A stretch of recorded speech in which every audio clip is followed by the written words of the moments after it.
नमस्कार. मी doctor Ravindra Kumar Katkar, Aadhaar hospital Parvatigaon. मी गेली 30 वर्ष इथं वैद्यकीय व्यवसाय करतोय. तर नंबर ऑफ डायबेटिक, हायपरटेन्सिव्ह, ओबेसिटीचे पेशंट खूप प्रमाणात पाहत असतो, त्यांना ट्रीट करत असतो. तर हे करतानाच माझ्या संपर्कात डॉक्टर गौरी आल्या आणि त्यांनी मला ई मेडिका या नॉन इन्व्हेसिव्ह थेरपीबद्दल माहिती दिली. आणि लगेचच मला ते कन्सेप्ट आवडली. शरीरामधील इलेक्ट्रिकल चार्ज जो आहे तो कमी चार्जेसमध्ये कसा कमी करता येईल आणि तो कमी चार्ज करून तुमचं डायबेटीस असेल, कोलेस्ट्रॉल असेल, तुमची ओबेसिटी असेल किंवा डे टू डे अगदी टिंगलिंग सेन्सेशन सारख्या तक्रारी असतील किंवा नमनेस असेल तर कसा कमी करता येईल त्याच्याबद्दल माहिती मिळाल्यानंतर माझा इंटरेस्ट वाढला आणि आम्ही लगेचच नेक्स्ट वीकमध्येच त्याचा कॅम्प आयोजित केला. गेली 2 दिवस आम्ही हा कॅम्प घेतोय.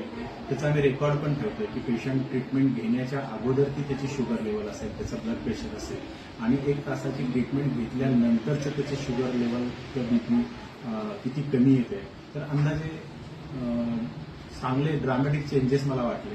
त्याच्यामध्ये पेशंटची शुगर लेवल कमी होते, बीपी कमी होते आणि टोटली ट्रीटमेंट ही नॉन इन्व्हेसिव्ह थेरपी आहे. तुम्ही कित्येक लोक ज्याची परिस्थिती चांगली आहे ते ह्या डिव्हाइस घरी स्वतः सुद्धा यूज करू शकतात. इतका इझी टू यूज आहे आणि आजकाल हॉस्पिटलायझेशन, त्याचे न परवडणारे खर्च आणि रोजच्या तक्रारी